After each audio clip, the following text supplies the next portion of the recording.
চিকিৎসক ও জনবল সংকটে নরসিংদীর শিবপুর স্বাস্থ্য কমপ্লেক্স। পৌনে ৪ লাখ মানুষের স্বাস্থ্যসেবার একমাত্র প্রতিষ্ঠানটি ৫০ শয্যায় উন্নীত হলেও বাড়েনি সেবার মান। কাঙ্ক্ষিত সেবা না পেয়ে স্থানীয়দের মাঝে বাড়ছে অসন্তোষ। মাহবুবুর রহমানের প্রতিবেদন, জানাচ্ছেন সিফাত রহমান জেসি। চিকিৎসক ও জনবল সংকটে নরসিংদীর শিবপুর স্বাস্থ্য কমপ্লেক্স। ৩,৭০,০০০ মানুষের স্বাস্থ্যসেবা দানের একমাত্র এই সরকারি প্রতিষ্ঠানটিতে নেই প্রয়োজনীয় দক্ষ জনবল। মেডিকেল অফিসার, জুনিয়র কনসালটেন্ট সহ পরিচ্ছন্নতা কর্মী সংখ্যাও প্রয়োজনের তুলনায় অপ্রতুল। তাতে কাঙ্ক্ষিত সেবা বঞ্চিত হচ্ছেন ভুক্তভোগীরা। প্রয়োজনীয় সেবা না পেয়ে হয়রানির শিকার সহ রোগীরা প্রাইভেট ক্লিনিকে বেশি টাকা খরচ করে চিকিৎসা নিচ্ছেন।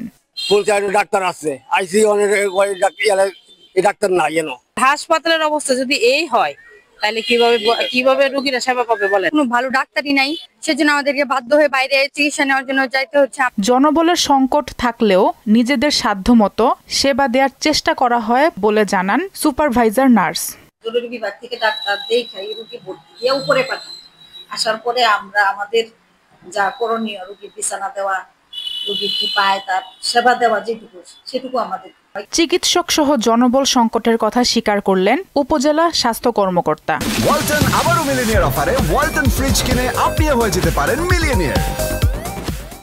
আমাদের প্রথম সমস্যা হচ্ছে চিকিৎসক সংকট।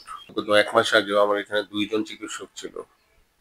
আমরা ওই সময় শুধু আমাদের জরুরি বিভাগটা চালাতে হিমশিম খেয়েছি। সর্বোচ্চ চেষ্টা করে যাচ্ছে যাতে রোগীদের প্রত্যাশামত যতটুকু সেবা দেওয়া সম্ভব।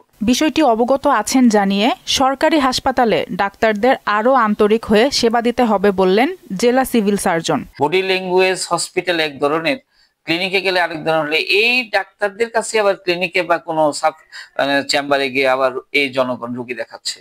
আমার প্রশ্ন হলো যে সরকারি এই ব্যবস্থাপনাগুলো অত্যন্ত সুন্দরভাবে পরিচালিত করতে গেলে আমাদের মোটিভেটেড হতে হবে। প্রয়োজনীয় চিকিৎসক ও জনবল নিয়োগ দিয়ে হাসপাতালটির সেবার মান আরও বাড়াবে কর্তৃপক্ষ, এমনটাই প্রত্যাশা স্থানীয়দের। সিফাত রহমান জেসি, মোহনা সংবাদ।